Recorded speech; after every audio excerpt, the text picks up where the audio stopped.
Hello everyone, स्वागत है आप सभी का हमारे चैनल पे फिजिक्स ज्ञान मुकेश नायक पे। मैं अमोल गौड़ी आप सभी का स्वागत करता हूं और हम लोग 11th स्टैंडर्ड कंप्लीट कर चुके हैं। 12th स्टैंडर्ड हम लोगों ने अभी शुरू किया है। पहला चैप्टर मुकेश सर ने कवर भी कर दिया है, रोटेशनल डायनेमिक्स हो चुका है। 12th स्टैंडर्ड स्टार्ट होगी है, थोड़ा सा पढ़ाई के लिए अभी रिलैक्सेशन कम होगा और सीरियसनेस बढ़ जाएगा। बच्चों, हम लोग फिजिक्स की अलग अलग ब्रांचेस पढ़ रहे हैं। 12th स्टैंडर्ड में भी ये कैरी ऑन होगा और अभी हम लोग मैकेनिकल प्रॉपर्टीज पढ़ रहे हैं। मैकेनिक्स का ही हिस्सा है। मैकेनिकल प्रॉपर्टीज पढ़ेंगे किसकी? फ्लूइड्स की। सबसे पहले चैप्टर को स्टार्ट करेंगे हम लोग टाइटल से। मैकेनिकल, सबको पता होगा कि मैकेनिकल का मतलब क्या होता है। Mechanical means it is just a branch of the physics which deals with lots of the things like force, pressure, speed, distance, displacement, whatever। ये जो भी कुछ होता है, ये कई सारे मास वगैरह, ये सब कुछ हम लोग किस में काउंट करते हैं बच्चों? हम लोग इसको देखते हैं, ये मैकेनिकल प्रॉपर्टीज होती है सारी सब्सटेंसेस की। अब बच्चों, सबसे पहले हम लोगों को समझना है कि फ्लूइड क्या है। चलो, फ्लूइड को समझने के लिए सबसे पहले देखते हैं, ये एक स्टेट है। फ्लूइड क्या है? एक स्टेट है। अब देखो, किसी भी मैटर की बेसिकली तीन कैटेगरीज है, या कहो उसको ब्रॉडली हम लोग तीन कैटेगरीज में देखेंगे। सो matter is actually divided into 3 categories. तो 3 कैटेगरी कौन कौन सी है ये सबको पता है, एकदम आप लोगों ने स्कूल लेवल से पढ़ लिया है बच्चों उसको। और क्या है वो? सबसे पहला सॉलिड, सबको पता है। दूसरा है लिक्विड, लिक्विड स्टेट होती है। और तीसरी एक स्टेट होती है बच्चों, कौन सी? Gaseous state. ये 3 स्टेट्स होती है बच्चों किसकी? किसी भी मैटर की। सो कोई भी मैटर अगर हम लोग देखेंगे तो वो बेसिकली 3 स्टेट्स में मिलेगा आपको। ये छोड़ के एक और प्लाज्मा भी होता है। इस प्लाज्मा में क्या होता है कि ये भी एक फंडामेंटल जो 4 बेसिकली स्टेट्स है उनमें से एक है प्लाज्मा। चाहे तो, लेकिन अभी उसको मैं, हाँ चलो ठीक है, 4th वन भी लिख लेते हैं, प्लाज्मा। इसका आपका रूटीन लाइफ से रिलेशन है। किसका? सॉलिड का, लिक्विड का और गैसियस का। लेकिन रूटीन लाइफ में हम लोग कहीं पे भी प्लाज्मा ये ज्यादा वर्ड सुनते नहीं। आजकल बस प्लाज्मा टीवी, ये वो ऐसे कुछ, प्लाज्मा स्क्रीन वगैरह ऐसा कुछ हम लोग सुनते हैं। लेकिन ये प्लाज्मा क्या होता है, ज्यादा इसके डिटेल्स में हमको जाना नहीं है। लेकिन याद रखना, ये कुछ आयोनिक गैसेस होते हैं, प्लस कुछ फ्री इलेक्ट्रॉन्स होते हैं उसमें, और कुछ न्यूट्रल एटम्स होते हैं। लेकिन इलेक्ट्रॉन आपको सबको पता है फ्लो करते हैं, है कि नहीं? हमको ये भी पता है कि जनरली कोई गैस आयंस भी होंगे वो फ्लो करेंगे। तो ये भी एक तरीके के फ्लो करने वाली चीज है, इतना याद रखो। जैसे कि लिक्विड भी फ्लो करता है और गैस भी फ्लो करता है। करेक्ट है बच्चों? अब सबसे पहले समझ लो कि सॉलिड जो होता है उसके लिए कुछ चीज पहले आप लोग समझ लो। सो पहले हम लोग सॉलिड के बारे में पढ़ेंगे।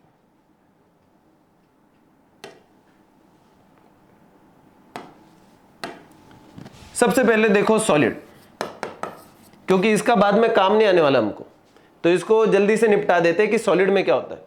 सॉलिड में देखो बहुत ही स्ट्रॉन्ग इंटरमॉलिक्यूलर फोर्सेस होते हैं बच्चों। इंटरमॉलिक्यूलर का मतलब उसके अंदर ही जो मॉलिक्यूल्स है उनके बीच का फोर्स। सो होता है कि बहुत ही इंटरमॉलिक्यूलर फोर्स होता है, इसके बहुत ही स्ट्रांग होता है। अब स्ट्रांग फोर्स होने की वजह से क्या हो जाता है, ऐसे मान के चलो, मतलब आपको किसी की दोस्ती तोड़नी है, किसकी तोड़ सकते हो? जो शायद कल परसों मिले, क्योंकि उनके बीच में उतना बॉन्डिंग नहीं है, उतना फोर्स स्ट्रॉन्गर नहीं है। लेकिन मतलब वैसे दोस्ती तोड़ने की जरूरत नहीं किसी की, ऐसा डिस्ट्रक्टिव नेचर होना नहीं चाहिए। लेकिन मैं जस्ट बता रहा हूं आपको, ये समझने के लिए, थोड़ा इमेजिन करने के लिए हमारे लिए आसान हो जाएगा। और देखो बच्चों, और दूसरी एक चीज ऐसी होती है कि अगर यही फोर्स बहुत स्ट्रांग हो तो वही चीज तोड़ने के लिए आपको बहुत मुश्किल जाएगा। करेक्ट है कि नहीं? अब आप देखो, नॉर्मली अगर किसी भी सॉलिड के अंदर अगर आप लोग हाथ घुमाने की कोशिश करोगे, क्या आपका हाथ इजीली पेनिट्रेट करके निकल जाएगा क्या? नहीं। लेकिन अगर यहाँ पे वाटर है, मैं आराम से उसको अपना हाथ घुमा सकता हूं। और हवा में तो सवाल ही नहीं, देखो मेरे आसपास में हवा है, कितना इजीली हाथ जा रहा है कि नहीं? क्यों ऐसा हो रहा है? ऐसा क्यों हो रहा है? फर्स्टली मॉलिक्यूल का डिस्टेंस। ये नो डाउट। लेकिन लिक्विड में तो मॉलिक्यूल्स चिपके हुए होते हैं, वो भी होते हैं, लेकिन उनमें फोर्स बहुत कमजोर होता है कंपेयर टू द सॉलिड्स। इसलिए याद रखना इंटरमॉलिक्यूलर फोर्सेस ये सॉलिड में बहुत स्ट्रांग होते हैं, उनकी बॉन्डिंग बहुत स्ट्रांग होती है और इसलिए उनका साइज शेप चेंज करना सबसे मुश्किल है। सो क्या हम लोग कह सकते हैं change in size and shape is very difficult in solids. Correct है कि नहीं बच्चों? एम आई राइट? तो ये बहुत मुश्किल है। जिसमें जल्दी से बदलाव नहीं आता उसको क्या कहते हैं बताओ? उसको हम लोग कहते हैं रिजिड, जिसमें जल्दी से बदलाव नहीं आता। इसलिए सॉलिड जो है ना, they are mostly what, they are mostly rigid, क्योंकि उनकी साइज शेप में जल्दी से बदलाव नहीं आता। अभी आप मुझको कुछ अलग अलग से एग्जांपल्स दोगे कि भैया अगर ये रिजिड है तो फिर हमें बताओ कि अगर हम लोग रबर को लेते हैं उसका तो शेप साइज अलग सा जल्दी से हो ही जाता है। और भी कुछ एग्जांपल्स दे सकते हो आप लोग मुझको। करेक्ट है बच्चों? लेकिन इसके बारे में हम लोग इलास्टिसिटी, प्लास्टिसिटी जैसे चैप्टर्स में हम लोग उसको पढ़ने, तो वो जो टॉपिक्स है वो डिफरेंट है, उसको हम लोग बाद में देखेंगे। डिफॉर्मेशन वगैरह ये थोड़ा सा सेपरेट बात आती है। Elasticity is a different way, but understand solidity has mostly the rigidity, mostly the rigidity. Okay, अब देखो ये हो गया पहला इंट्रोडक्शन किस चीज के लिए? सॉलिड के लिए। अब सॉलिड यहीं पे खत्म हो जाएगा बच्चों। क्यों? क्योंकि सॉलिड में कुछ पढ़ने जैसा है ही नहीं, क्योंकि हमारा टॉपिक है related to fluids, and fluids means anything that can flow. Solids does not flow until unless they become liquid or gaseous, they does not flow। वो सिर्फ सॉलिड है तब तक वो रिजिड है। जब वो दूसरे फॉर्म में चले जाएंगे, दूसरे स्टेट में चले जाएंगे, इसका मतलब they are no more solid now.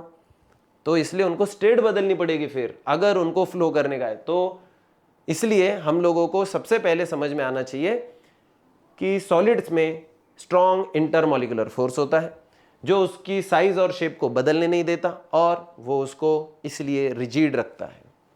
चलो बच्चों थोड़ा सा आगे बढ़ते हैं। अगर सॉलिड ऐसा है तो लिक्विड कैसा है और गैस कैसा है देखते हैं। चलो अब है दूसरा लिक्विड। अगर हम लोग लिक्विड स्टेट के बारे में बात करेंगे, लिक्विड स्टेट में कंपेरेटिवली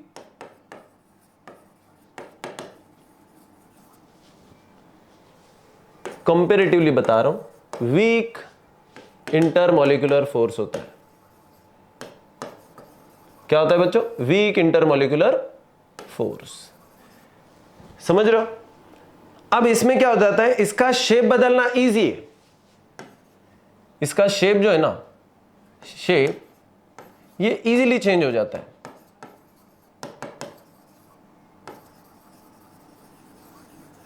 आप मुझे बताओ आपके घर में जो पानी है उसका शेप क्या है? जिस बर्तन में उसको रखा है उसका शेप है, उसको कोई अपना खुद का शेप है ही नहीं। वाटर को कोई खुद का अपना शेप नहीं है। ये मोबाइल सॉलिड है, इसको अपना खुद का शेप है। ये पेन को अपना शेप है। This body is a solid body. हाँ, अंदर कुछ लिक्विड्स है डेफिनेटली, लेकिन आउटर मोस्ट पार्ट अगर देखेंगे हम लोग तो वो एक सॉलिड बॉडी है, उसको भी एक शेप है। लेकिन अगर लिक्विड को देखा जाए तो कोई फिक्स शेप नहीं होता, उसको जिस भी कंटेनर में आप लोग डाल दो उसका शेप आ जाता है। इसका मतलब उसका शेप इजीली चेंज किया जा सकता है कि नहीं बच्चों? बिल्कुल किया जा सकता है। अब सवाल यह है कि उसकी साइज या उसका वॉल्यूम जो है उसके साथ हम लोग खेल सकते हैं क्या? नहीं, खेल सकते हैं with a very great great great great force and a very small small small small change. इसलिए इसका साइज या कहो वॉल्यूम चेंज करना इजी नहीं है। So volume of the liquids can not be easily changed.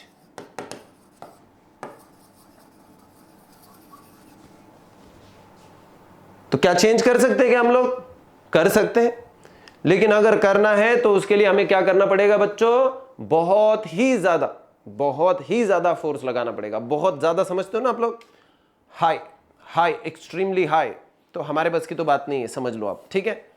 अब ये हो गया, अब है एक और स्टेट, और जिसको हम लोग कहेंगे बच्चों क्या, gaseous state. So let's study about the gaseous state. ध्यान दीजिए बच्चों, गैस आपके आसपास में लगभग हमेशा हमेशा हमेशा मैं कह रहा हूं इसलिए क्योंकि आप लोग वैक्यूम में कभी गए नहीं होंगे, मैं भी नहीं गया हूं, कई सारे लोग इसमें से गए नहीं होंगे। So we have never been in the vacuum, we always need oxygen, हमें हमेशा ऑक्सीजन चाहिए, हमें एटमॉस्फेयर चाहिए, उसका प्रेशर भी चाहिए। हमारी बॉडी ही वैसे बनी हुई है कि उसको एक एटमॉस्फेरिक प्रेशर की जरूरत है। आप लोगों ने स्कूलिंग में ही देखा था, एटमॉस्फेरिक प्रेशर नाम का चैप्टर था, और यह भी कहा था कि क्यों जो एस्ट्रोनॉट्स वगैरह जो मून पे जाते हैं तो वो स्पेस सूट क्यों पहनते हैं, क्वेश्चन था। अगर नहीं पहनेंगे तो क्या होगा, वहां पे एटमॉस्फेयर की कमी है, और इसलिए फिर जो एक्सटर्नल प्रेशर हमारी बॉडी के ऊपर लगता है, एटमॉस्फेरिक प्रेशर, जो अंदर वाले प्रेशर को बैलेंस करता है, वो नहीं मिलेगा और वेंस बर्स्ट हो जाएगी। पढ़ा था कि नहीं? ये इसलिए याद रखना कि हमारे आसपास में कंटिन्यूअसली गैसेस हैं। अब ये जो गैसेस है ना, देखो कहीं पे अगर आप एक अगरबत्ती लगा देते हो, राइट, तो उसकी खुशबू पूरे क्लासरूम में या आसपास वाले एरिया में फैल जाती है। कैसे? क्योंकि एयर के मॉलिक्यूल्स कंटिन्यूअसली कैसे रहते हैं बच्चों, फ्लो में। तो देखो, लेकिन ये कंटिन्यूअसली अपनी जगह चेंज क्यों कर पा रहे, क्योंकि इनके मॉलिक्यूल के बीच में फोर्स है, लेकिन सबसे कम। तो हम लोग कह सकते हैं they have the least, least मतलब सबसे कम, समझते होंगे ना, least intermolecular force, they have the least intermolecular force. अब जिसके वजह से होता यह है कि आप लोग उसको क्या कर सकते हो बच्चों, इसको हम लोग क्या कर सकते हैं, इसका size and shape, you can say volume also for that,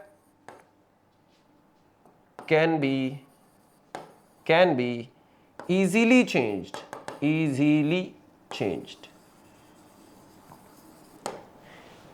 gas को कंप्रेस करके रखा जा सकता है, उसके मॉलिक्यूल्स को दबा के रखा जा सकता है। नॉर्मली अगर आप लोग देखोगे, ऐसे मान के चलो there is a vacuum, okay, just assume that there is a vacuum. तो एक बड़ा सा ऐसा सिलिंड्रिकल रूम है, या समझो आपकी रूम जो है ना, अभी उसमें कोई भी एक भी गैस नहीं है, और आपने क्या किया, एक बलून लाया, अभी पूरा रूम वैक्यूम है, और उसमें अभी हम लोगों ने क्या किया, एक बलून लाया, बलून में हवा भर चुके हैं, राइट, बलून फुल चुका है। सो अगर हम लोगों ने उस बलून को वैक्यूम में लाने के बाद फोड़ दिया, फूटेगा ही वैसे वो, क्योंकि अंदर वाला प्रेशर ज्यादा है और बाहर से कोई प्रेशर नहीं है, तो फूट जाएगा डेफिनेटली। चलो हम लोगों ने उसको फोड़ दिया। अब देखो पूरे रूम की वॉल्यूम देखो बहुत ज्यादा है, बलून की वॉल्यूम बहुत कम है। उसकी हवा फोड़ने के बाद अब वो हवा क्या उधर ही रहेगी क्या जितना बलून का साइज था? नहीं, वो पूरे रूम को ऑक्यूपाई कर लेगी। मैं समझ रहे हो आप, वो छोटे वॉल्यूम का बड़ा वॉल्यूम हो गया, बहुत बड़ा, पूरे रूम में फैल जाएगा, पूरे रूम का वैक्यूम वॉल्यूम वो ऑक्यूपाई कर लेगा। कैसे? क्योंकि उसके molecules continuously in the state of random motion होते हैं, वो इधर उधर, और फिर उनका वॉल्यूम बड़ा हो जाता है। अब अगर हमने वापस से एक बार सक्शन पंप से, वैक्यूम पंप से अगर उसको निकाला, फिर से उस हवा को निकालना, और उसको अगर वापस से बलून में भर दिया, तो फिर से उसका वॉल्यूम कम हो जाएगा। तो इसका मतलब उनका साइज, शेप इजीली चेंज कर पाएंगे। ये सबसे पहले हम लोगों को इस टॉपिक को शुरुआत करने के वक्त समझ में आना चाहिए। तो देखो, सॉलिड अगर रहोगे, हम लोग कई बार कहते हैं ना बच्चों कि मैं बहुत सॉलिड हूं, तो सॉलिड मुझे थोड़े से घमंडी टाइप लगते हैं, क्योंकि जो फ्लेक्सिबिलिटी नहीं दिखाते वो तो टूट जाते हैं। तो टूटने वालों में से बनना है, या थोड़ा सा, अभी आप कहोगे फिर हम झुकते नहीं, क्या हो झुकेगा नहीं साला, वो जो है ना, ये वाली स्टाइल्स, ये वो ठीक है पिक्चरों में, बट इन रियल लाइफ कई बार ऐसा होता है कि झुकना ठीक है, ठीक है। चलो अब देखो, यहां गैसियस, लिक्विड और सॉलिड, इनके बारे में बेसिक इंफॉर्मेशन जो जरूरी है वो ले ली। लेकिन अभी तक हम लोग यहां नहीं पहुंचे, कहां, हमारे टाइटल तक। और हमारा टाइटल क्या है, मैकेनिकल प्रॉपर्टीज पढ़नी है किसकी, लेकिन फ्लूइड्स की। तो फ्लूइड्स क्या होता है, चलो अभी फ्लूइड्स को इन डिटेल पढ़ना चालू कर देते हैं धीरे धीरे धीरे। अभी तो हम लोग उसका बस बेसिक करेंगे बच्चों, एकदम बेसिक, बिल्कुल कोई जल्दबाजी नहीं, कुछ नहीं कुछ नहीं कुछ नहीं। और इसके लिए जो इंपॉर्टेंट टर्म्स जरूरी होती है हमें, वो चाहिए हमें 8, 9, 10th, 11th स्टैंडर्ड से। और इसलिए फिर होपफुली आप लोग उनको एक बार रिवाइज भी कर लोगे। मैं डेफिनेटली आपको बताऊंगा कुछ चलते चलते जब हम लोग सीखेंगे, लेकिन वो सीखने के लिए आप लोगों ने अगर पहले से प्रिपरेशन कर ली थोड़ी सी, तो हमारा काम आसान हो जाएगा बच्चों। चलिए देखिए बच्चों, सबसे पहले देखते हैं क्या है फ्लूइड्स। हमारे रूटीन लाइफ में अगर हम लोग देखेंगे तो फ्लूइड, ये रूटीन लाइफ में मैं बता रहा हूं, जनरल टर्म में हम लोग फ्लूइड लिक्विड के लिए यूज करते हैं, ठीक है। सो फ्लूइड ये टर्म मैक्सिमम टाइम्स किस चीज के लिए आती है बच्चों, तो वो आती है लिक्विड्स के लिए, लिक्विड के लिए। लेकिन ये हमारा एक तरीके का क्या हो चुका है, एक माइंड सेट हो चुका है कि फ्लूइड मतलब लिक्विड ही होता है, दूसरे कोई भी हो नहीं सकता। लेकिन सॉलिड छोड़ के जो तीनों भी फंडामेंटल स्टेट्स है, लिक्विड, गैसियस एंड प्लाज्मास, ये तीनों भी एक्चुअली फ्लूइड होता है, तीनों भी। सो फ्लूइड बेसिकली क्या होता है कि कोई भी substance, any substance, it is any substance,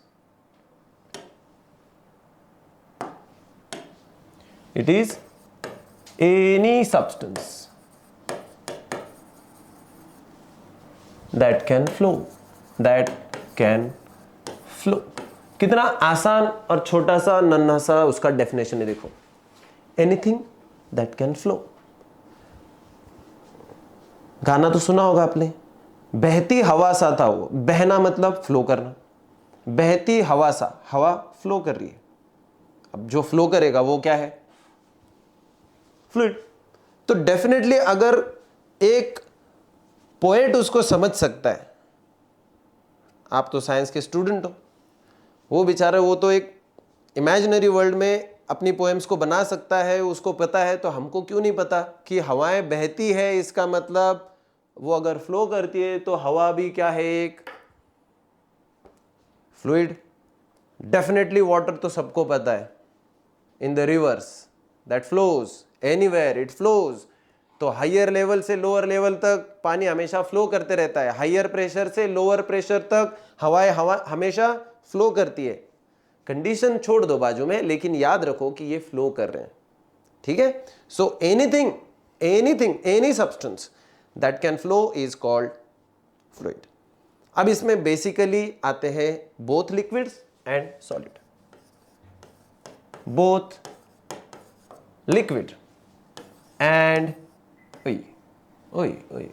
both liquid and gases, मैं क्या बोल दिया हूं, सॉलिड, हाँ, बोथ लिक्विड एंड गैसेस।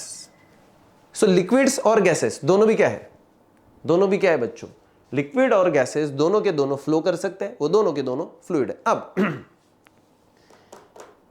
इनमें रिजिडिटी बहुत ही कम होती है, जैसे सॉलिड में मैंने कहा था कि दे आर मोस्टली रिजिड, वैसे ये वेरी लेस और no rigidity they don't have, they have no rigidity they have. तो इनके अंदर बच्चों देखो रिजिडिटी मतलब घमंड बहुत कम है, ये झुकने के लिए तैयार है, इनका प्रॉब्लम नहीं, इनके अंदर फ्लेक्सिबिलिटी है, कोई प्रॉब्लम नहीं बोलते हो। अगर आप उनको बोल दो कि भाई साहब आप किसी भी मटके का शेप ले लो, वो ले लेंगे। आप कहोगे उनको बॉटल का शेप ले लो, ले लेंगे। आप जिसका भी बोलो वो शेप ले लेंगे। वो इंसान की तरह नहीं है, एकदम घमंडी, सॉलिड की तरह नहीं। अगर मोबाइल को बोलो मटके में डाल दो तो ये उसका शेप लेगा क्या, नहीं। कहीं पे भी डाल दो ये जल्दी शेप लेगा क्या, नहीं, क्योंकि ये सॉलिड है, ये रिजिड है। और इसलिए फिर ये फ्लूइड्स जो होते हैं ना, वो रिजिडिटी नहीं रखते अपने साथ में। और फिर अगर इनको आप लोग थोड़ा सा फोर्स लगाते रहो तो एक्सटर्नल फोर्स लगते ही ये कंटिन्यूअली क्या करते रहते हैं, अपनी शेप को वगैरह चेंज करते रहते हैं। तो हम लोग किसी भी चीज़ ने अपने बेसिकली देखो कि कोई भी सॉलिड भी जो होता है, तो सॉलिड भी अपना शेप वगैरह चेंज कर सकता है अंडर सम फोर्स। तो उसको शेप बदला जा सकता है उसका, हाँ इजीली नहीं बदला जा सकता वो अलग बात है, लेकिन बदला जा सकता है, ठीक है, कुछ प्रोसेस को फॉलो करके। तो किसी भी चीज को एक पर्टिकुलर शेप देना, इसको हम लोग कहते हैं फॉर्मेशन। शेप बदल लेना डिफॉर्मेशन, ठीक है। सो हम लोग कह सकते हैं कि ऐसा होता है कि जो फ्लूइड्स होते हैं, it deforms easily under influence of an external force। अगर बाहरी कोई फोर्स लगा दिया जाए ना, तो ये इजीली अपना जो भी अभी फिलहाल का उनका क्या है शेप, देखो मटके में पानी था, मटके का शेप था, जस्ट टैप ओपन कर दिया और ग्लास में भर दिया, ग्लास का शेप आ गया। पी लिया, पेट में अंदर जो भी इंटरनल स्ट्रक्चर है उसका शेप ले लिया। देखो ये भाई साहब को थोड़ा सा भी अगर फोर्स लग गया फ्लूइड को, तो वो क्या हो जाता है, वो उस फोर्स के इन्फ्लुएंस में अपना शेप इजीली डिफॉर्मेशन हो जाता है, उसका फॉर्मेशन जो है वो टूट जाता है। और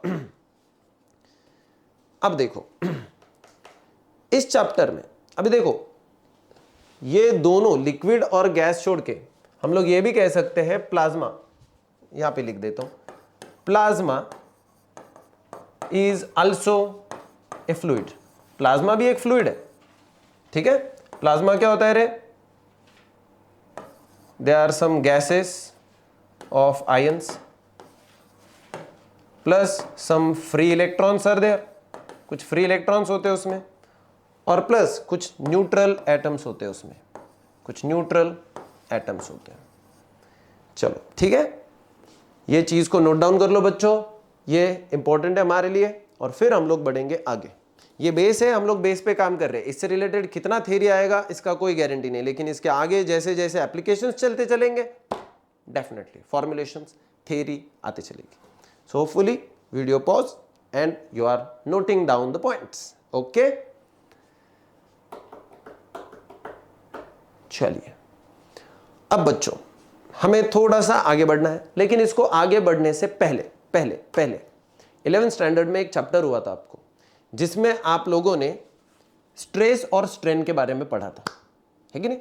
स्ट्रेस क्या होता है, स्ट्रेन क्या होता है, और फिर उसमें अलग अलग टाइप के हम लोगों ने स्ट्रेस और स्ट्रेन देखे थे, करेक्ट है। अलग अलग टाइप के, फिर उसमें रिजिडिटी उनके मॉड्यूलस देखे थे, तो वो मॉड्यूलस वगैरह हम लोगों ने चेक किया था।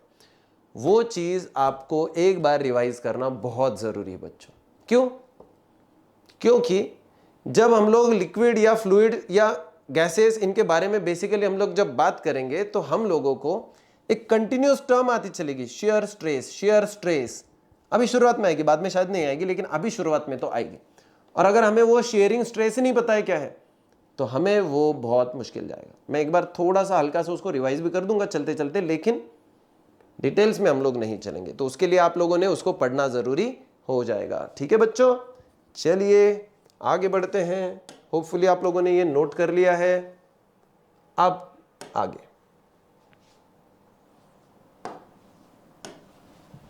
अब देखो बच्चों, once we are done with this, इसकी ही प्रॉपर्टीज मैं बता रहा हूं। मैं जानबूझ के इसको थोड़ा सा अलग इसमें कर रहा हूं, क्योंकि ये समझना एक कॉन्सेप्ट है, शेयर स्ट्रेस या शेयरिंग स्ट्रेस भी कह सकते हैं इसको। सबसे पहले तो मैं आपको बता दूं स्ट्रेस क्या होता है। स्ट्रेस ऐसे मान के चलो एक प्रेशर होता है। प्रेशर समझते हो ना आप लोग, प्रेशर क्या होता है, फोर्स अपॉन एरिया, करेक्ट है ना। बस फिर स्ट्रेस भी वही होता है। स्ट्रेस क्या होता है, प्रेशर, वो भी होता है force upon area. Okay, normal force upon area जो भी होगा आपका। अब शेयरिंग क्या होता है, कई बार आप लोग उसको क्या कर सकते हो, किसी भी इसका शेप साइज कुछ भी जो चेंज कर सकते हो। जब साइज चेंज हो जाती है, जैसे एक चीज को एज्यूम कर लो, मान के चलो यहाँ पे एक बॉक्स है, जैसे मेरा हाथ एक बॉक्स है समझो, ऊपर से कुछ है ऐसा पूरा वर्टिकल है। अब अगर समझो किसी बंदे ने यहां से इधर वाली साइड से अगर इस बॉक्स को पुश किया, बॉक्स समझो एम्प्टी है, तो क्या होगा बच्चों, ये नीचे वाला पार्ट तो इधर ही रहेगा, लेकिन ये ऐसा झुक जाएगा। करेक्ट है कि नहीं?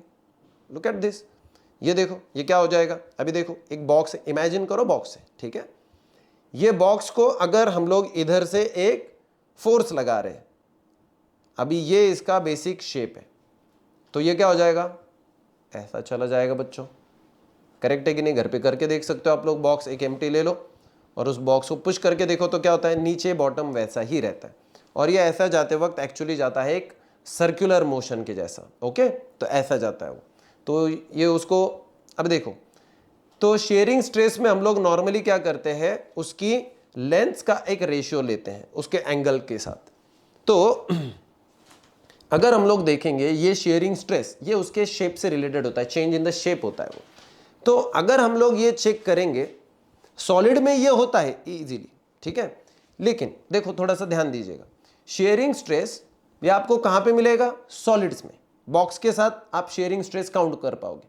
लेकिन अगर, क्योंकि वो अपोज भी क्रिएट करता है, लेकिन अब यहां पे अगर आप लोग देखोगे share modulus of the fluids,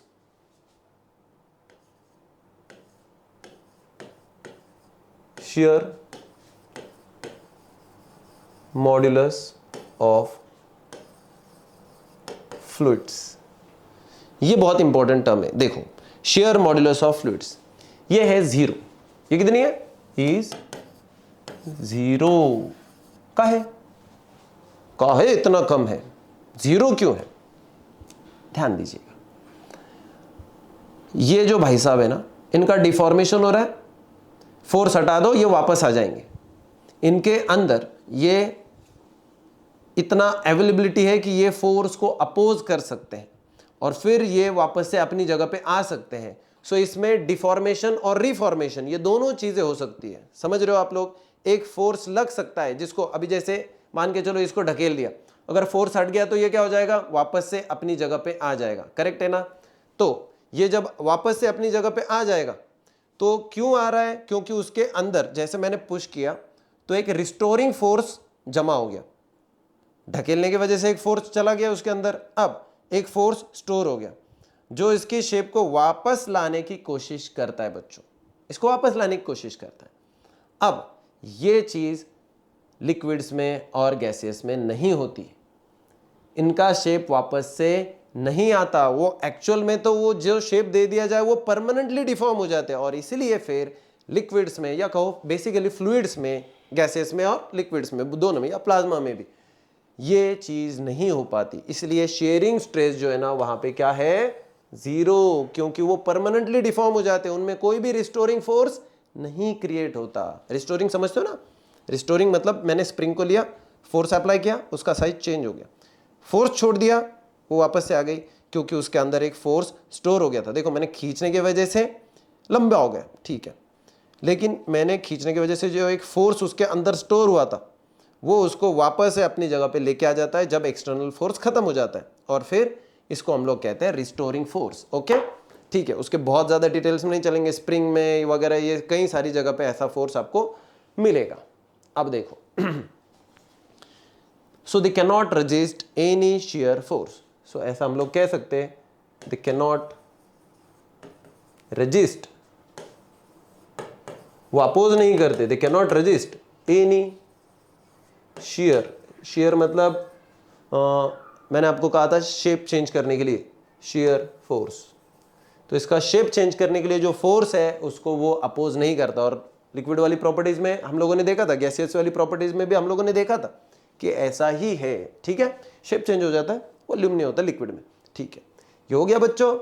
चलिए, होपफुली हम लोग बहुत फास्ट नहीं जा रहे, hopefully I am going slow ही जाएंगे, हम धीरे धीरे जाएंगे। अगर कोई चीज समझ में नहीं आती है तो थोड़ा सा एक बार वापस से रिपीटेडली देख लिया करो, क्योंकि होता यह है कि फिजिक्स में स्लोली जाना ही रूल है, तो स्लोली चलेंगे। ओके, हमारे पास टाइम लिमिटेड है, चैप्टर बहुत लेंदी बच्चों, पता है आपको, चैप्टर इसके पहले 2 चैप्टर्स में डिवाइडेड था, अभी तो ये न्यू सिलेबस है, पिछले 2-3 सालों से ये न्यू सिलेबस है, लेकिन उसके पहले जब अगर हम लोग देखेंगे 11th का एक चैप्टर और 12th का एक चैप्टर ऐसा मिला के अभी इसको कंबाइन करके दे दिया, तो अभी हम लोगों को एक चैप्टर का टाइम 2 चैप्टर्स में देना पड़ेगा, इसलिए हम लोग इसके नंबर ऑफ लेक्चर्स भी ज़्यादा हो जाएंगे हमारे, इसलिए मैं थोड़ा सा इसको स्पीड में चल रहा हूँ, अदरवाइज और स्लोली और विथ डिफरेंट एग्जाम्पल्स भी हम चल सकते हैं, लेकिन फिलहाल के लिए हमारे समझने के लिए तो इतना काफी है। जो फ्लूइड फ्लो करता है, कोई भी फ्लूइड जब फ्लो करता है, fluid flows due to what? दो चीजें होती है, एक एक्शन ऑफ फोर्स। पहला कौन होता है? Action of force. आप फोर्स लगा दो तो हो जाएगा। तो एक्सटर्नल फोर्स लगाने के वजह से क्या हो सकता है? वो फ्लो करते हैं। ये एक हो गया उसके लिए। सो एक्शन ऑफ फोर्स की वजह से वो क्या कर सकते हैं? फ्लो कर सकते हैं। लेकिन अगर समझो हम लोगों ने फोर्स नहीं लगाया, फिर भी वो फ्लो कर सकते हैं due to the pressure gradient. अब कई सारे लोगों को लगेगा कि ये भाई साहब ये प्रेशर ग्रेडियंट क्या है? आपको प्रेशर तो पता है, लेकिन ग्रेडियंट का मतलब क्या है बताता हूं। पहाड़ों पे चढ़े हो कभी? ट्रेकिंग किया है? जब पहाड़ों पे जाओगे तो हवाएं बहुत अच्छे से चलने लगती है, और आप लोगों ने देखा होगा कि जब पहाड़ पे जाते हो तो आप पर्टिकुलर हाइट पे जाते हो। थोड़ा सा समझा करो, हवाएं कहां से कहां बहती है ये सबको पता होता है कि नहीं? हाई प्रेशर से लेकर लो प्रेशर तक, करेक्ट है कि नहीं? तो हाई प्रेशर और लो प्रेशर ये एलिवेशन के साथ में भी आ सकता है, भी बोला मैंने, सिर्फ उसके साथ ही ऐसा नहीं कहा मैंने ये कहा कि हवा का लो प्रेशर और हाई प्रेशर ये हाइट के साथ में बदला जाता है। अगर आप अर्थ के सरफेस पे हो, highest pressure is there, okay. जैसे जैसे ऊपर जाओगे हवा जो है उसका प्रेशर लोअर होते चलता है, क्योंकि एटमॉस्फेरिक लेयर जो है वो थिन होते चलता है। अर्थ के सरफेस के पास में सबसे ज्यादा थिकनेस होती है किसकी? हवा की। एयर की डेंसिटी सबसे ज्यादा होती है, वहां पे प्रेशर सबसे ज्यादा होता है। और जैसे जैसे हाइट पे जाओगे प्रेशर कम होता है, इसलिए कई बार हवाएं पहाड़ों पे ऐसे जोर से चलती रहती है बहाव, क्योंकि लो प्रेशर से हवाएं हायर प्रेशर की ओर बहते रहती है। हाँ, लेकिन सिर्फ ये अकेला फैक्टर है, इसमें और भी कुछ है। फिर आप बोलोगे ऐसा क्यों वैसा क्यों, मैंने बताया बस एक बेसिक चीज। तो हाइट के हिसाब से प्रेशर का चेंज होना, हाइट के हिसाब से प्रेशर का चेंज होना, इसको हम लोग क्या कहते हैं बच्चों? इसको हम लोग कहते हैं pressure gradient. Change in the pressure with respect to height, इसको हम लोग क्या कहेंगे? Pressure gradient. आपको पता है टेम्परेचर ग्रेडियंट भी एक सिस्टम होती है। जैसे जैसे आप पहाड़ों पे जाओगे ना तो टेम्परेचर भी डाउन डाउन डाउन डाउन होते चलेगा। हिमालयाज में देखो, जहां पीक्स होते हैं वहां पे बर्फ होती है, पीक्स पे एकदम हाइट पे। क्यों? सेम चीज, जहां सबसे बॉटम में जाओगे वहां पे टेम्परेचर ज्यादा रहेगा। फिर धीरे धीरे धीरे धीरे धीरे जैसे जैसे आपकी हाइट बढ़ेगी वैसे वैसे क्या होगा बच्चों? टेम्परेचर भी कम कम कम कम होते चलेगा। और फिर हाइट के हिसाब से टेम्परेचर के चेंज का होना, इसको हम लोग कहते हैं change in the temperature with respect to height. That is what we call temperature gradient. समझ रहे हो अभी? तो प्रेशर ग्रेडियंट के वजह से भी क्या है? हवाएं बह सकती है, ये याद रखो। तो दो फैक्टर है जिसकी वजह से फ्लूइड्स क्या करते हैं? फ्लो करते हैं। एक फोर्स लगाया तो, और दूसरा प्रेशर ग्रेडियंट के वजह से। समझ रहे हो बच्चों? चलिए अब हम लोग अगले सेक्शन की ओर चलते हैं, और अगला सेक्शन हमारा बिहेवियर ऑफ द फ्लूइड के बारे में बात करेगा। ठीक है? अगर फ्लूइड को हम लोग नॉर्मली स्टडी करने की कोशिश करेंगे तो नॉर्मली देखो, आप लोग अगर फ्लूइड के बारे में उसका बिहेवियर देखो तो वो आसान नहीं है। For the motion purpose I am telling you. देखो ये सॉरी हाँ जी,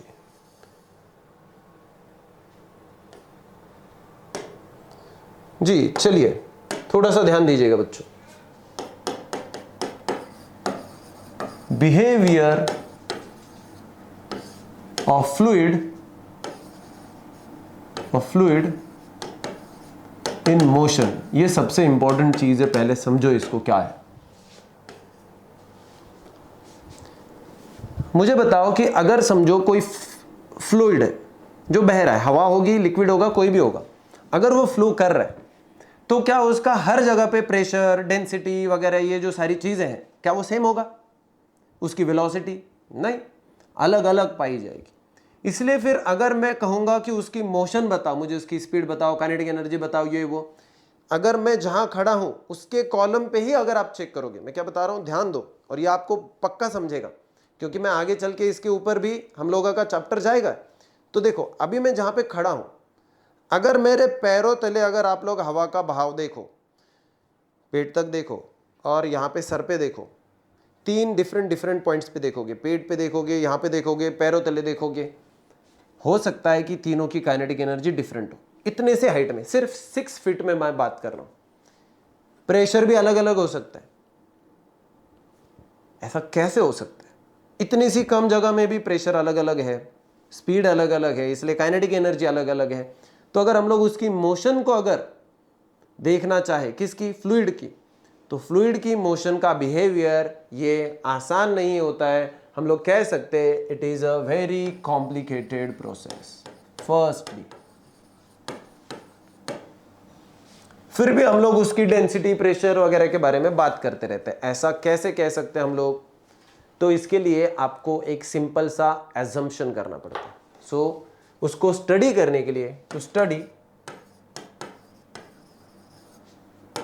we have a simple assumption. Okay, अब सवाल यह है कि ये सिंपल सा एजम्पशन क्या है?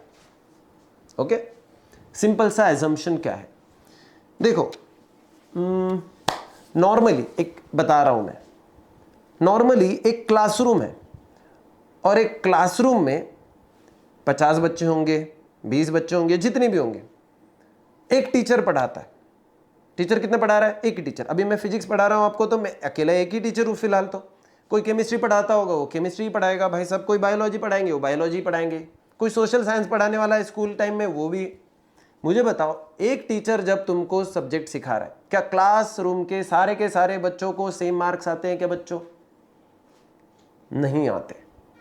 और फिर जिनको कम मार्क्स आते हैं वो मार भी खा लेते हैं। होता है कि नहीं? आपके लाइफ में भी ऐसा हुआ होगा। कितनी बार मार खाया होगा आप लोगों ने, इतने कम मार्क कैसे आ गए तुझको? क्या उसको अलग टीचर पढ़ाते हैं क्या? ये हमेशा बोला जाता है कि नहीं? होता है ना ऐसा। आवर पेरेंट्स एक्सपेक्ट कि अगर आपको वही टीचर है, वो तेरी स्कूल, उसकी स्कूल, वो जो पड़ोसी वाला बच्चा है उसको 95% आ रहे हैं और तुझको गधे देख 70% पे लटका है, तू 25% का डिफरेंस कैसे आ रहा है? पेरेंट्स चिल्लाते रहते हैं। उनको क्या लगता है पता है? कि अगर एक ही टीचर पढ़ा रहा है, एक ही स्कूल है, सब कुछ सेम है, मैं बच्चे को वही ट्यूशन भेज रहा हूँ, सब कुछ वही है, लेकिन फिर भी क्या हो रहा है? बच्चे के मार्क्स अलग क्यों है? करेक्ट है कि नहीं? वो चाहते हैं कि क्लास के सारे बच्चे टॉपर्स बन जाए, 95, 98 यही हो, ऐसा लगता है उनको। ऐसी क्लासरूम कभी आप लोगों ने देखी है क्या? मैंने तो अपनी लाइफ टाइम में कभी ऐसी क्लासरूम नहीं देखी कि जिसमें होशियार से होशियार बच्चा भी नहीं है। ऐसी कोई क्लासरूम में फिर आप एकदम गांव में भी चले जाओ, कोई ना कोई बंदा तो होशियार रहता ही है, और गधे से गधा बच्चा भी मिलेगा आपको।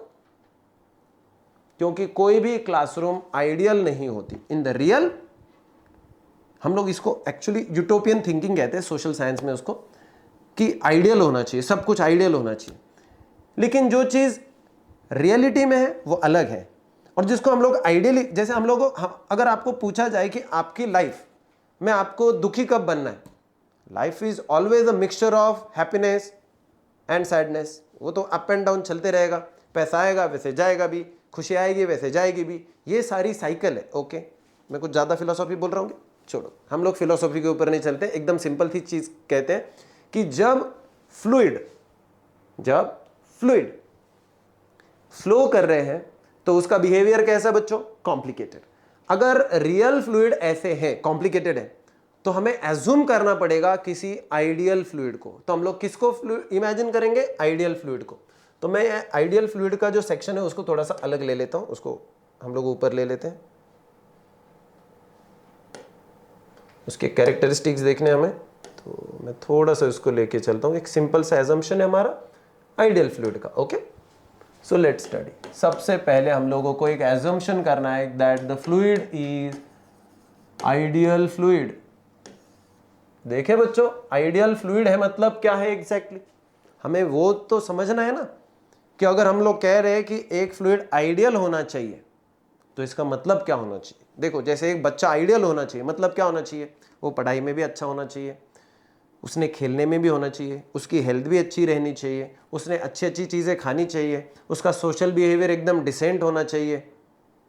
हम लोग यही सारी चीज़ें एक्सपेक्ट करते हैं ना एक आइडियल इंसान, लेकिन ऐसा कोई दुनिया में इंसान है क्या जो गलती ही नहीं कर रहा? ऐसा कोई नहीं है। दुनिया में सब लोग हैं, सब टाइप के लोग हैं और उनमें कुछ ना कुछ तो चालू है। वैसे ही आइडियल होना मतलब ये सारे अच्छे अच्छे कैरेक्टर्स होना, ऐसा हम लोग एज्यूम करते हैं। तो अभी ये एजम्पशन जो है ये कहता है सबसे पहले आइडियल फ्लूइड वो होता है विच इज इनकॉम्प्रेसिबल। सबसे पहले उसकी प्रॉपर्टी देख लो। आइडियल फ्लूइड कैसा होता है? It is incompressible. चलो, इसका मतलब क्या है?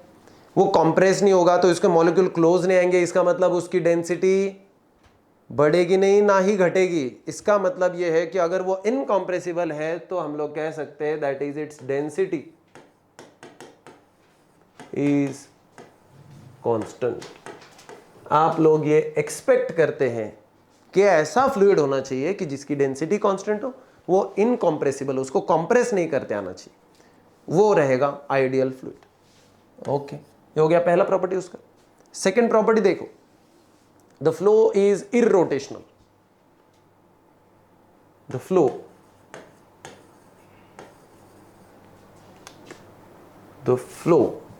Spelling the flow is irrotational. Irrotational का मतलब समझते हो क्या बच्चों?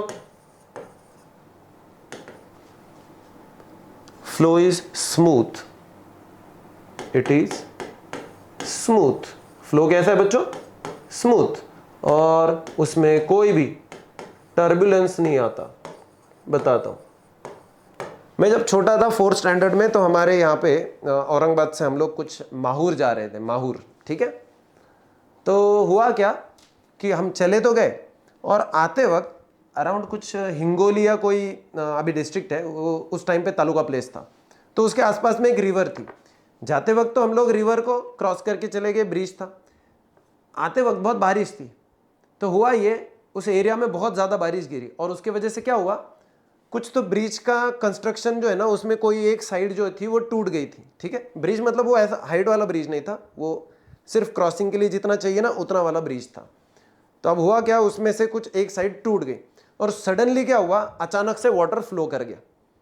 अब हुआ ये, there was a change in the pressure, velocity, और इसके वजह से क्या हुआ, ऐसे टाइम पे भंवर क्रिएट हो जाते हैं, उसको कहते हैं टर्बुलेंस, ठीक है, उसको कहते हैं टर्बुलेंस। वर्लपूल सुना है ना आपने, वर्लपूल, वो एडवर्टाइज आती है उस टाइप। तो भवंडर जैसे हवा में क्रिएट हो जाते हैं। ये क्यों होता है पता है? ये इसलिए होते हैं क्योंकि अगर सडनली वेलोसिटी एक्सेलरेट हो जाती है, एकदम अचानक से वेलोसिटी बढ़ जाती है या घट जाती है, तो उसके वजह से ये बदलाव आता है। आप लोग आपके घर में भी कर सकते हो। एक बड़ा सा बर्तन ले लो, ओके, एकदम बड़ा सा बर्तन, और उसको रोटेट नहीं करना है आपको, ठीक है। गोल गोल नहीं घुमाना है पानी को। गोल गोल घुमाओगे तो डेफिनेटली आपको वैसा दिखेगा, लेकिन गोल गोल नहीं घुमाना है। मैं आपको बता रहा हूं कि सीधे मोशन के साथ में भी ये हो सकता है। थोड़ा सा बड़ा सा, कोई भी बड़ा सा पॉट ले लेना, टब रहता है बड़ा सा, और उसमें अभी वाटर जो है ना, अभी वो मोशन में नहीं है। जब ये वाटर मोशन में नहीं है तो बच्चों पहले समझो कि इसमें कोई भी टर्बुलेंस भी नहीं है। लेकिन देखो, एक काम करना, अचानक से हाथ घुमाना उसमें सडनली। अब हो क्या जाता है, उसके जो मॉलिक्यूल्स है जिनकी वेलोसिटी एकदम कम है, या कहो ना के बराबर है, अचानक से उसकी वेलोसिटी चेंज होने की वजह से उसमें हल्के से, एकदम हल्के से ऐसे सर्कल सर्कल जैसा गड्ढा हो जाता है। देखो, वो एक टाइप का टर्बुलेंस है। बस ये क्या है, एक छोटी स्केल पे। रिवर बहुत बड़ी है, सब कुछ है, तो उसकी वजह से बड़ा सा भवंडर क्रिएट हो जाता है। तो हम लोगों ने वो देखा था, हम लोगों को उसकी वजह से काफ़ी देर तक रुकना पड़ा। फिर थोड़े से कुछ लोग आए, फिर वो रास्ता साफ हो गया और फिर हम निकल पड़े। ये होता है टर्बुलेंस, जिसके वजह से क्या होता है बच्चों, आइडियल इसमें ये टर्बुलेंस नहीं होता, ऐसा उनका कहना। लेकिन रूटीन लाइफ में तो हम लोगों ने टर्बुलेंसेस देखे हैं। समर सीजन अभी जब पास हुआ, तो समर सीजन में आप लोगों ने क्या देखा, हवाएं जोर से बहती है, सडनली जब हवाओं की स्पीड बढ़ने लगती है तो देखो भंवर क्रिएट होने लगते हैं, है कि नहीं। साइक्लोन्स का आना, उसकी वजह से बहुत बड़ा डिस्ट्रक्शन होना, ये जस्ट वही चीज है, उसके वजह से होती है कि suddenly there is a change. तो ये क्या कह रहे हैं, फ्लूइड, आइडियल फ्लूइड कैसा है, जिसमें फ्लो कैसा होगा, स्मूथ, एकदम आराम से बहती हवा है वो, है कि नहीं। और तीसरा, तीसरी एक चीज है, नॉर्मली फ्लूइड्स में विस्कोसिटी होती है, वो विस्कस होते हैं, चिपचिपापन होता है उसमें, ठीक है। अगर आप उनको फ्लो करने जाओ ना तो वो एकदम अचानक से नहीं चले जाते, तो उसको उसके अंदर मॉलिक्यूल्स के अंदर खुद के अंदर क्या होता है बच्चों, फ्रिक्शन होता है, ठीक है। तो देखो सबसे पहले समझ लो कि ये क्या कह रहे हैं, नॉन विस्कस होना चाहिए, तो ये कैसा होना चाहिए फ्लूइड, नॉन विस्कस। अगर नॉन विस्कस की एक्सपेक्टेशन कर रहे हैं फ्लूइड से तो इसका मतलब यह है कि वो चाहते हैं कि उसके अंदर इंटरनल फ्रिक्शन ना हो, so there is no internal friction in fluid. Okay के बच्चों, नॉर्मली देखो जैसे अभी फ्लो चल रहा है, ऐसा नहीं होता है कि पानी का पूरा बंच ऐसे के ऐसे जा रहा है, नहीं, नीचे वाला लेयर, उसके ऊपर एक लेयर, उसके ऊपर एक लेयर, उसके ऊपर एक लेयर, लेयर पे लेयर, लेयर पे लेयर है कि नहीं। तो ऊपर वाला लेयर नीचे वाले लेयर को प्रेस करते रहता है, उसके ऊपर वाला उसको भी प्रेस करते रहता है, जिसके वजह से फ्रिक्शन क्रिएट होते रहता है। फ्रिक्शन नॉर्मली ये होता है, लेकिन आइडियल फ्लूइड में नहीं होना चाहिए, ऐसा एक्सपेक्टेशन है। देखो तो इसका मतलब ये सब कुछ हटाना चाहते हैं, रियलिटी में इसमें से कुछ नहीं होता। ओके, और सबसे लास्ट वाली चीज, the flow is steady.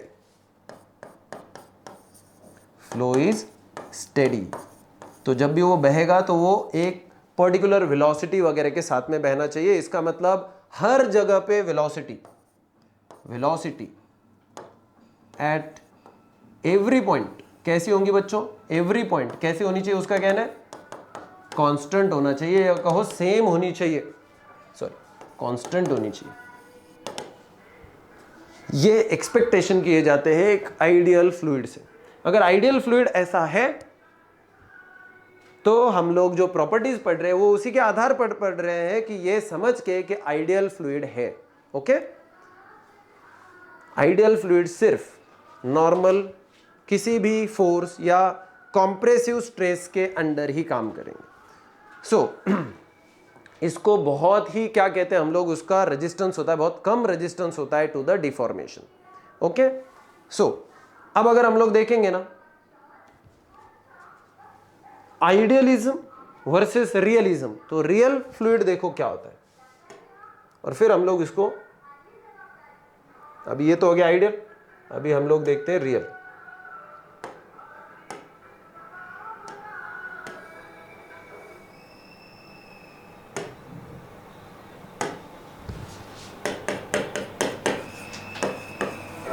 Real fluid, real fluid देखो बच्चों अब क्या कहता है। बेसिकली रियल फ्लूइड के अंदर विस्कोसिटी होती है, दे हैव विस्कोसिटी, वो विस्कस होते हैं। तो अगर कोई विस्कस है इसका मतलब उसके अंदर फ्रिक्शन आया कि नहीं आया बच्चों, डेफिनेटली आया।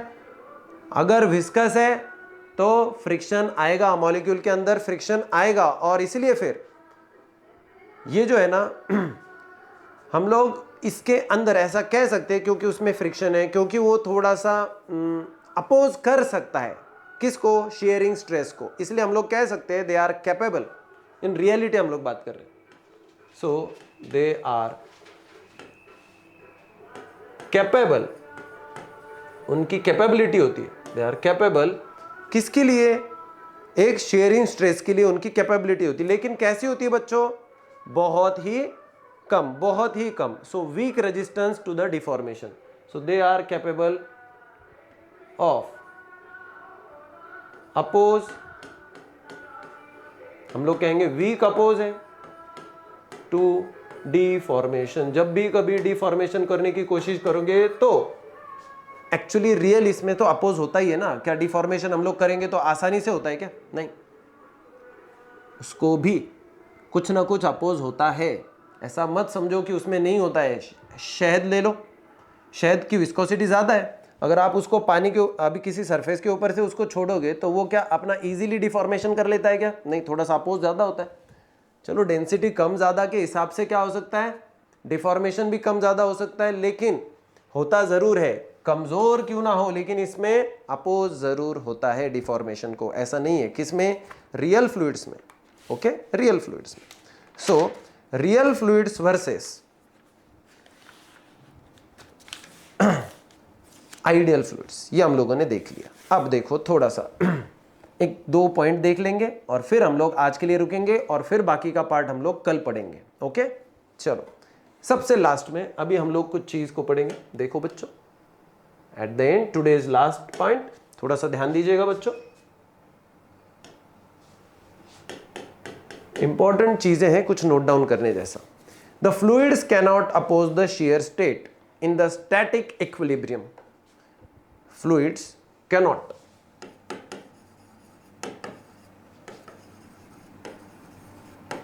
fluids cannot oppose the shear stress, cannot oppose shear stress,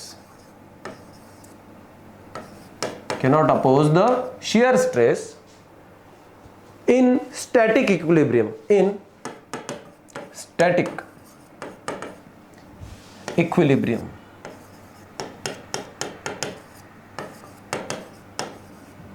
okay, in the static equilibrium. इसको मैं बताऊंगा आपको, थोड़ा सा ध्यान दीजिएगा, जिसके वजह से वो कुछ प्रॉपर्टीज कैरी करते हैं। So they exhibit following properties. सबसे पहले मैं आपको समझाते तो बच्चों प्रॉपर्टीज पढ़ने से पहले कि ये वर्ड क्या है, fluid cannot oppose the shear stress. shear stress मैंने आपको पहले बता दिया कि अगर किसी चीज को, जैसे ये था शेयरिंग स्ट्रेस, ये बताया था मैंने आपको। अब देखो, अगर फ्लूइड कहां पे है, in the state of static equilibrium. अब ये स्टैटिक इक्विलिब्रियम क्या होता है वो समझने की कोशिश करते हैं। बॉक्स ये क्या है, बॉक्स है, ठीक है बच्चों, और बॉक्स के अंदर पूरा पानी भरा हुआ है। समझो एक प्लास्टिक का बॉक्स है पूरा, जो कि फ्लेक्सिबिलिटी कैरी कर रहा है। ओके, अब इसके अंदर मान के चलो कि है कोई गैस भरी हुई होगी, या तो फिर इसके अंदर समझो एक लिक्विड भरा हुआ है हम लोगों ने।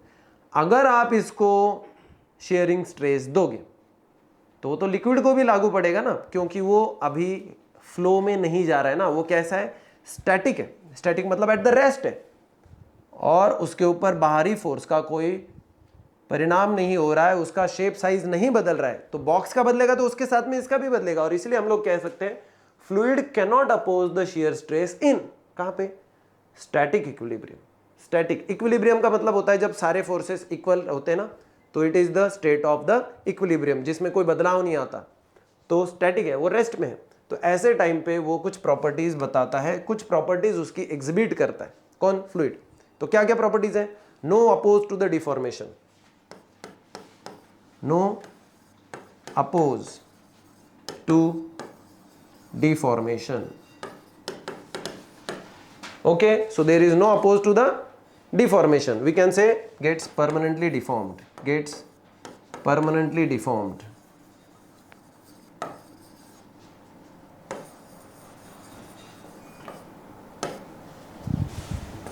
दूसरा कुछ और प्रॉपर्टीज दिखाता है वो, और प्रॉपर्टीज क्या है, they have the ability to flow, they have ability to flow। तो जनरली अगर स्टैटिक में है तो वो बह सकता है ना, इक्विलिब्रियम में कोई ज्यादा फोर्सेस इधर उधर से है नहीं, तो उसमें क्या होगा, अभी अपोज नहीं करेगा डिफॉर्मेशन को। दूसरी चीज, और वो जब शेप चेंज कर देगा, डिफॉर्म हो जाता है तो परमानेंटली हो जाएगा। They have the ability to flow, बह सकते हैं। और तीसरी प्रॉपर्टी है बच्चों, उसके हम लोग कह सकते हैं they have the ability to take the shape, they take shape of the container. तो वो कंटेनर का शेप ले लेते हैं बच्चों, कंटेनर का शेप आ जाता है, काम हो जाता है। क्लियर है बच्चों? हाँ जी, आज हम लोगों ने मैकेनिकल प्रॉपर्टीज ऑफ फ्लूइड को स्टार्ट किया। मैकेनिकल प्रॉपर्टीज को पढ़ते वक्त हम लोगों ने मैटर के 3 अलग अलग से स्टेट देखे। चौथा एक स्टेट होता है फंडामेंटल प्लाज्मा, उसके बारे में थोड़ी सी जानकारी ले ली और फिर हम लोग आगे बढ़ना चालू किया। उसमें हमारे लिए इस चैप्टर में, इस पार्ट में, इस लेक्चर के लिए खास करके मैं बता रहा हूं आपको, सबसे इंपॉर्टेंट चीज है जो आप लोगों को नोटिस करनी है, और वो ये है कि आपको देखना है कि शेयरिंग स्ट्रेस क्या होता है। यह आज के लिए बहुत जरूरी है और आप होपफुली आज ही उसको देखोगे। I know you people, you will definitely do it. Okay, चलिए तो बच्चों इसी होप्स के साथ कि आप लोग वो पढ़ेंगे और फिर कल हम लोग वापस से स्टार्ट हो जाएंगे फ्लूइड्स एट द रेस्ट के बारे में। तो वहां से हमारा स्टार्ट होगा आगे का और भी सफर। और तब तक के लिए बच्चों बने रहिए फिजिक्स ज्ञान मुकेश नायक चैनल पर। Okay, bye bye bye.